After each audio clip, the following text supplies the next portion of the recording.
You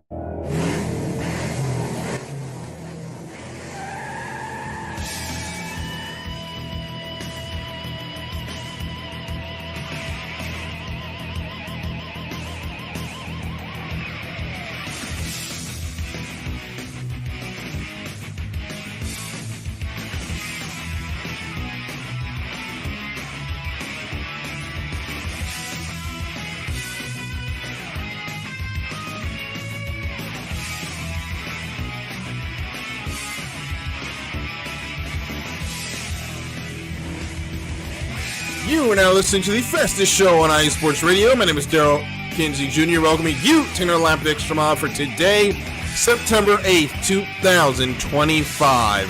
And the NASCAR Championship is heading to the end of round one. There's trouble in paradise in McLaren land, and WEC is 2 rounds away from completion. But we'll talk about all of that on the side of this break. We're going to pay some bills, and we'll come back to start the show right after this. For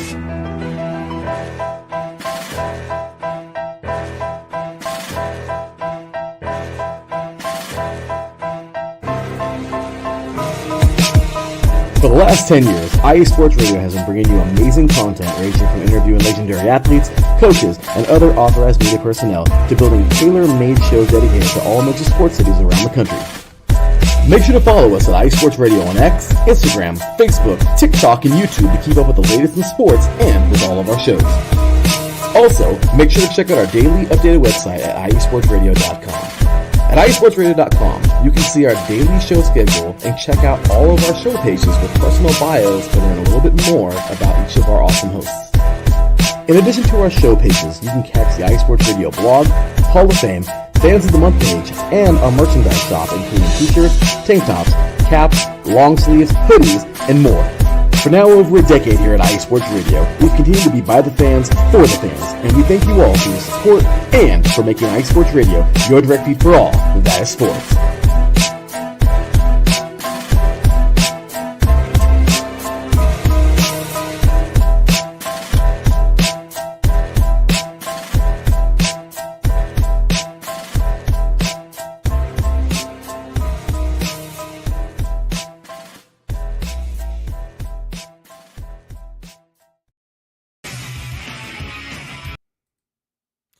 And we're back here in the Extra Mile on IE Sports Radio, your direct feed for all that is sports. Darryl Kinsey Jr., welcome to this edition of the Extra Mile. Let's go ahead and get started with the Formula One Italian Grand Prix, which happened on Sunday. Max Verstappen absolutely put on a show this weekend, getting both ends of the track record, first in qualifying and then in the race. But there is trouble in McLaren land after Lando Norris and Oscar Piastri finished second and third. Unfortunately, McLaren, they over-engineered the race to the point where they have hurt themselves and are really hurting this driver's championship. And I'll skip to the end of this to get to our conversation point. Lando Norris had a slow stop. Late in the race, they decide to switch Piastri and Norris. Now, there is conversation that Norris was told that there would be no undercut. Look, slow pit stops are a part of life in the sport. Sometimes they happen. It wasn't intentional, but after Norris had the slow stop, 5.91 second stop, second straight race where they've had a slow stop with Norris, by the way. They had a 1.91 second pit stop with Oscar Piastri. These cars are still fighting for a driver's championship. You gotta stop. You just gotta let it play out. And unfortunately, they have not let it play out. They ended up switching the cars back around. And that has allowed Norris to close in on Piastri. No fault of Piastri's on that pit stop sequence. And it makes it look like that McLaren has now chosen sides on who they want to win this championship, whether they like it or not, by making this move to reswitch the cars around. At this point, there is no way this team is being caught for the Constructors' title. They are well ahead of their rivals in that regard. As we pull up the team standings here to go over the points, McLaren 617 points, Ferrari 280. Ferrari is in danger of losing second. They're more focused on Mercedes and not catching McLaren for the Constructors' title. So that's done. You need to let it play out. Just let the drivers decide this on the track. Stop with the team orders when it's these two going for a championship. Now, yes, you can say I am speaking from a place of hypocrisy. I am a Lewis Hamilton fan, which I've watched Lewis dominate in Mercedes, and every time we bring this conversation up, we hear that Valtteri, it's James. That was one time, y'all. That was one time they absolutely needed the spot. Bottas was not in the championship at that point. Lewis was. That's why they made the switch. This is not two teammates going at it. And in 2020, when it was just those two, Lewis was far and away the better driver, as he was the entire time. Like, Bottas is a fine driver. We'll see that when he's with Cadillac next year. His teammate was an all-time great. That is unfortunate for him. But this is starting to turn into Max versus Mark Webber, or Daniel Ricciardo versus Max Verstappen at Red Bull, or the famous conversation we used to have on this show with Esteban Ocon, or in the old Force India team. They were trying to kill the two drivers, trying to kill each other back then. You're setting up a point where you're going to breed resentment between the two teammates, and you might end up losing them. We saw what happened with Lewis Hamilton and Nico Rosberg. They had a hellacious battle for the championship, but now they don't even speak to each other anymore. They used to be best buds. Now they don't even talk. That's how bad that championship battle killed their relationship. McLaren has two good drivers in Oscar Piastri and Lando Norris right now. You're going to kill the chemistry doing this if you don't just let them fight for the championship naturally. That is my opinion on it. Going down the order of what happened in Italy, which of course is Ferrari's hometown, and of course neither car was in with a shout of winning the race. Charles Leclerc finished 4th, Lewis Hamilton 6th. Good bounce back for that team after the double DNFs, but they are in trouble about possibly dropping down to 3rd, which would be a complete disaster for them in the championship. George Russell and Kimi Antonelli, their rivals, finished 5th and 9th. And you scroll down, Alpine and Aston Martin. Alonso actually DNF'd the race. Lance Stroll was a lap down in 18th. Nico Hülkenberg, unfortunately, did not start the race. But Pierre Gasly, Franco Colapinto, 16th and 17th. Alpine, go ahead, wrap it up. Go ahead and sell. That team is not interested in running as a competitive F1 outfit. You can tell. And Oscar Piastri almost got stuck here. Riddle me that, the conversations we'd be having about Piastri if he was at Alpine the way that team has been performing, which is not at all. And they have had a huge, just tumultuous season. Interpol got involved at some point because there were some business dealings that weren't great between the former Alpine boss and Russian oligarchs. Really ugly for that team. They are just ready for this season to end. specifically. Yuki Tsunoda, Red Bull, finished 13th.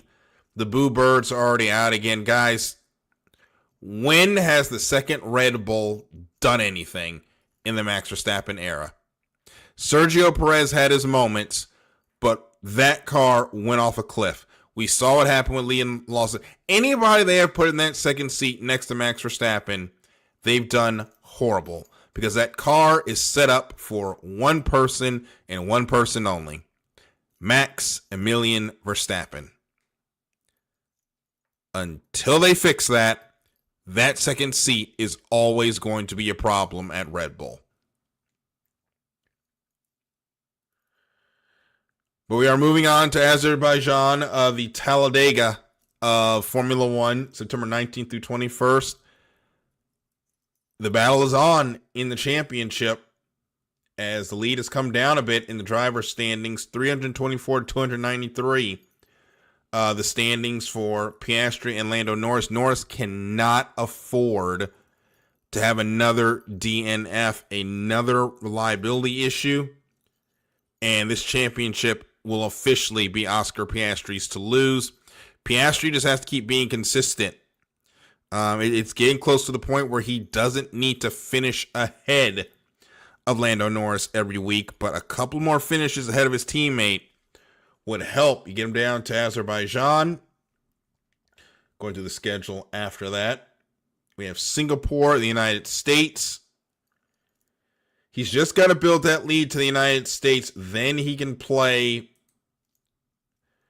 it from behind, or not play it from behind, but play it by ear how many points he needs to get to link up the championship. But Piastri, pivotal races here in Azerbaijan, at Singapore, and the United States to lock up this championship. Another win, maybe two, and it's going to be close to Piastri putting both hands on the trophy to officially end the Max Verstappen run of dominance, to end this points era to end this rules era of Formula One, which was sold to us. I can say now we were sold a bill of goods. These points were, or sorry, not these points, but these rules were sold to us to make the championship close. However, it didn't do that. In fact, the racing on track has gotten more poor, and the one team dominance at the front has gotten even worse, with Red Bull dominating most of this championship era, and then McLaren taking over these last couple of years. So I don't know. On to 2026. Hopefully it will be better. But we are going to take our first break of the night. When we get back, NASCAR was in Gateway, and it was a question of tires during the Enjoy Illinois 300. Talk about that on the other side of this break here on the Extra Mile on iSports Radio, your direct feed for all that is sports.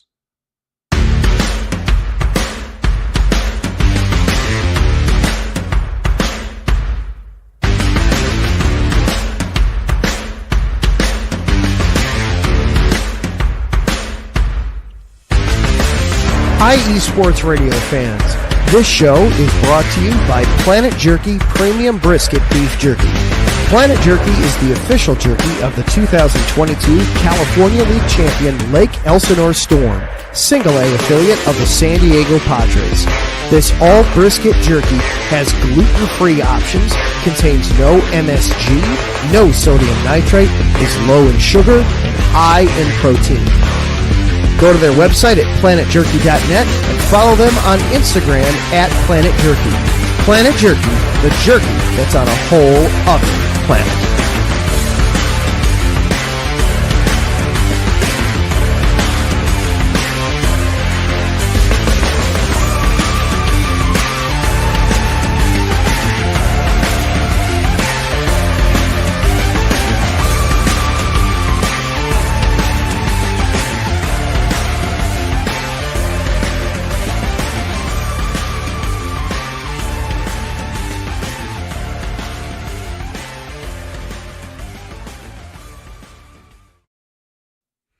And we're back here in the Extra Mile on iSports Radio, your direct feed for all that is sports. Darryl Kinsey Jr. runs solo this evening.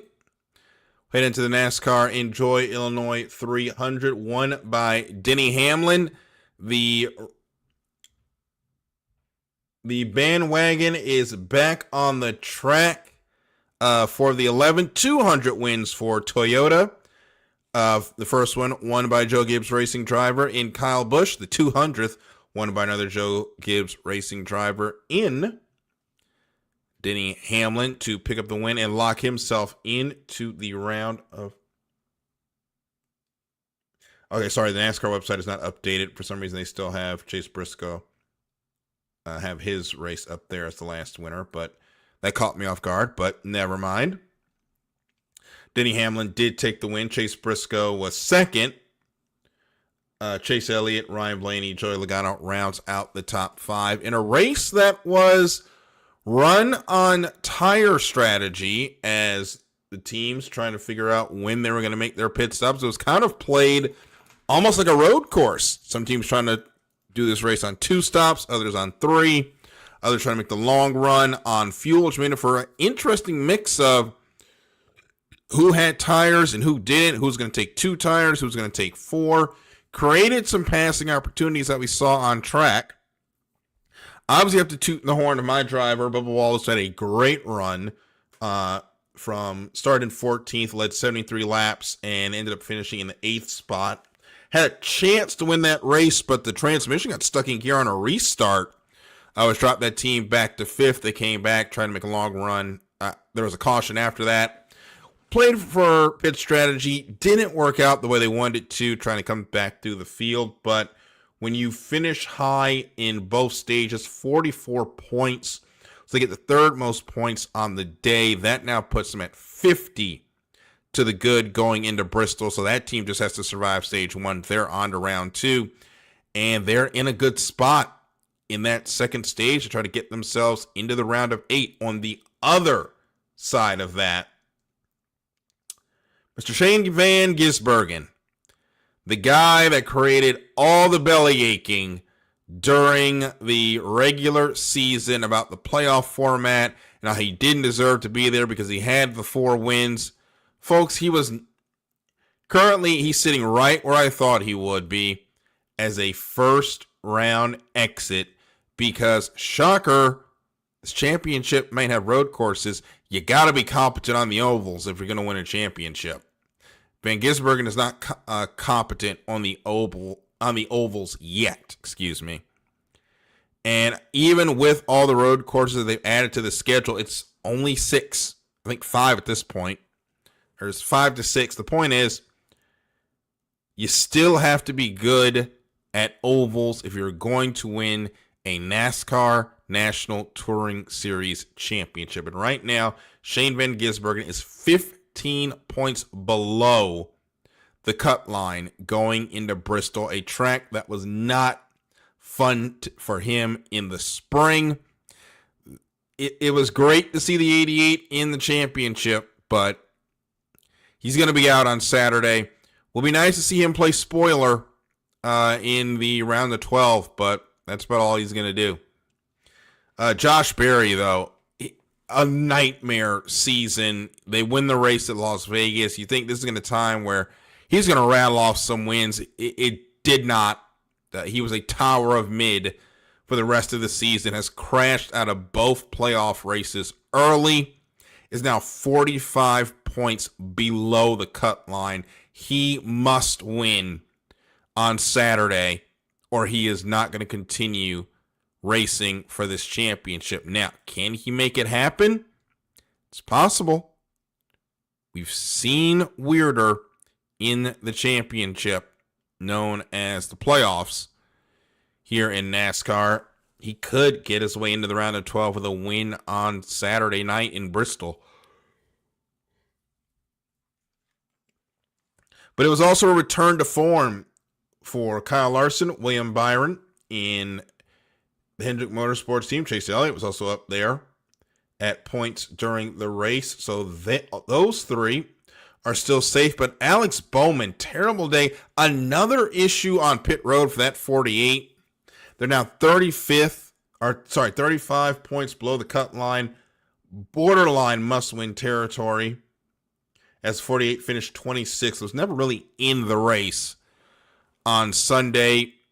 Just don't know what's going on with Alex Bowman. That team has struggled all season long, and a season that I mentioned last week has been a struggle in general for Hendrick Motorsports, based on their standards anyway. And meanwhile, Chase Elliott rebounded for third, William Byron 11th, Kyle Larson 12th. Those finishes for, at least for Larson, do not tell the whole story. Got into a little bit of a kerfuffle with Ryan Blaney. I don't think it was on purpose, but Larson ends up finishing 12th, led 52 laps on the day. Was on that same strategy with Bubba Wallace near the end and just couldn't get back up through the field, and the tires just kind of played out. The tire strategy just didn't play out for those guys. William Byron was 6th, dropped back to 11th, and what has been a lackluster playoff so far for our regular season champion was strong during the beginning of the season, but Byron he's going to need some help if he wants to win this championship, is in a decent spot to make it towards round number 2. However, it's going to be a challenge after that, but he may have to play it safe on Saturday night in Bristol, because he cannot afford a major incident that could end his championship hopes in the playoffs before it even begins. But yes, we are heading to Bristol Motor Speedway, the last great Coliseum.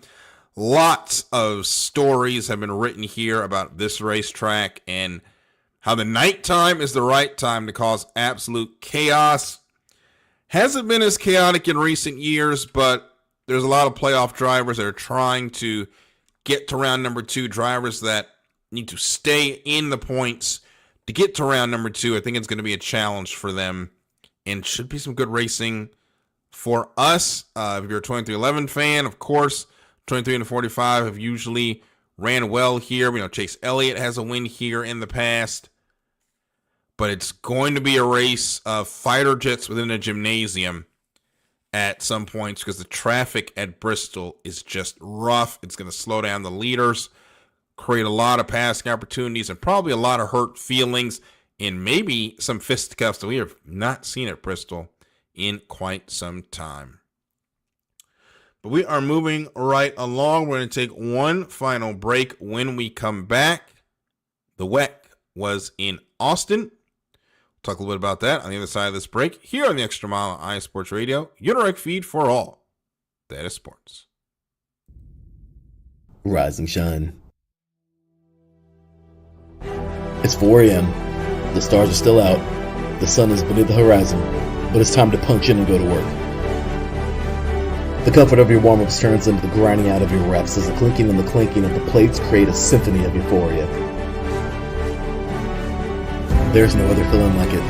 Earn it, burn it, and take what's yours. IE Sports Radio has proudly partnered with Vital Apparel, a brand that not only fits great, but also promotes and donates to mental health research. Use our code IESR to get 15% off their comfortable and inspiring gym wear and help them on their amazing journey to support mental health. Go hard, take part in your iron therapy, and be strong. Because when your mental health is as strong as you are, there's no telling how far you'll go.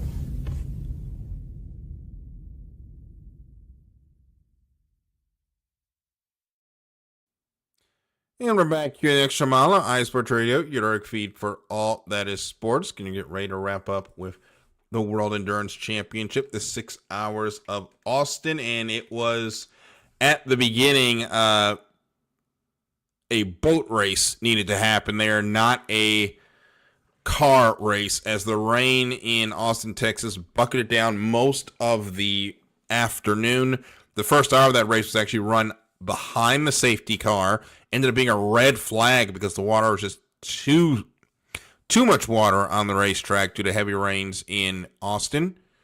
After that, they were able to get back racing in the rain for most of the event, and it created why we love sports car racing so much. The tricky conditions in the rain made for some great visuals of the hypercars and the LMGT3s with the rooster tails coming off the back of those race cars. Kind of gets me excited for Saturday Night Hydroplane League at the end of the month as we get started up. That'll be get started on a Sunday on youtube.com/SNHL. However, it put on a show as the best endurance drivers in the country, in the world, had to put their skills to the test. And at the end of the day, it would be Porsche Penske that takes the win in the top category of hypercar. In GT3, getting the results up here.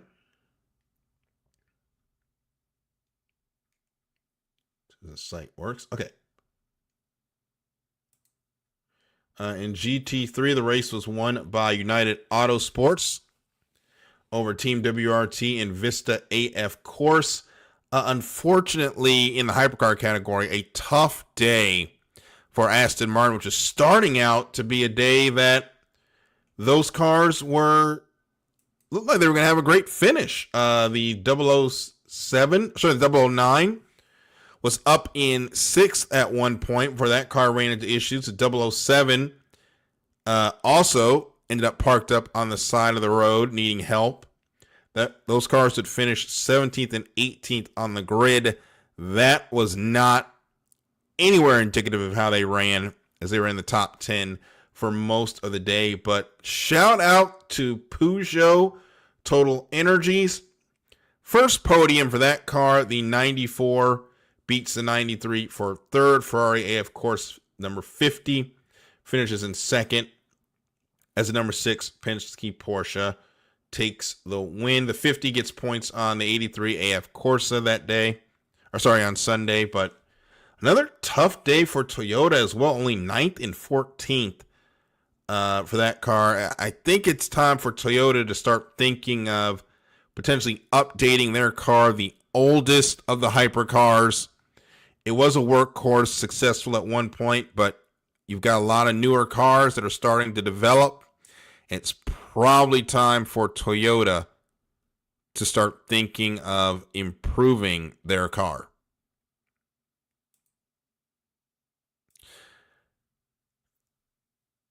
Cadillac on home soil, only 6th and 8th. Those cars had a struggle early on, but after their win in Sao Paulo, they just could not rebound as the wet conditions we know are tricky for that Cadillac Hertz Team Jota team, but they've got 2 more races to go to try to pick up another win in Japan at the end of the month, and then Bahrain in November to end the season. But the points standings going into the final 2 look a little like this. In the manufacturer standings, Ferrari looking pretty good over Porsche, 138 points. That's a battle for second between Porsche and Cadillac at this point, 138 to 134 between those two. In the hypercar teams standings, A, of course, is currently leading the Privateer Championship between Proton Competition, 188 to 117. In the overall Drivers' Championship, the 51 has actually taken the overall lead away from the 83 in the Drivers' title, with Berguidi, Giovinazzi, and Collado in the 51 leading by 5 over Hansen, Kubica, and Yi in the 83, heading into the final 2 races. Meanwhile, for the GT3 teams, the Endurance Trophy currently being led by Manthey first still, 95 points to 76 over Vista AF Course and TF Sport in the number 33 in third with 66 points. That championship still close heading into the final 2. And the drivers of those cars, Ricardo Pera, Richard Leakes, and Ryan Hardwick leading the way, the 92 Porsche. Number 21, Ferrari, Alessio Rivera, Francois Heriot and Simon Mann, excuse me for the pronunciation of that last name in second, and Ben Keating, Daniel Huncadella, and Johnny Edgar in third for the Drivers' Championship for Manti First, Vista, and TF Sport. Excuse me. So those are your standings right now in the World Endurance Championship. IMSA is about ready to wrap up their season as well, as we are coming up to racing just 10 days away for the TireRack.com Battle on the Bricks, Indianapolis Motor Speedway, September 19th through 21st, the first of two endurance races that will wrap up the season in IMSA as a sports car championship is coming to an end, and V8 Supercars starting their endurance championship this weekend as the countdown to Bathurst continues. Before there, one tune-up race for the drivers in the endurance championship as the Supercars are heading in. Getting up their schedule now. They are on their way. This weekend, 12th through 14th of 2025, Air Touch 500 at the Bend in Tallam Bend, South Australia. And then October 9th through 12th, the Repco Bathurst 1000 in New South Wales. Cannot wait for the Super Bowl of supercar racing right around the corner, just 1 month away. The Air Touch 500 at the Bend will go a long way to showing us who will be the front runners. We'll get the endurance drivers in the cars for the first of two times this season, as they will be trading the cars this season. Or sorry, they'll be trading the cars during the Bend for the endurance race. Going to be a lot of fun. Can't wait to get endurance racing back going in supercars, and I can't wait to get back to talk about it with you all next weekend. So Larry B. Jones is in the chat. It very much was a fun race in Austin, Texas. You gotta love WEC and in the changeable conditions. It was great, and I cannot wait to see how that goes the rest of the season. We won't have any rain again, maybe in Japan, but definitely not in the desert of Bahrain, as they are now actually they'll be ending their dry season when we get there.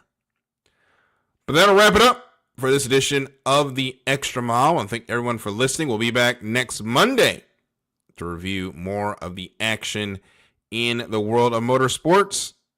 Thank you so much for listening, and we'll see you at the next green flag. Good night, everybody.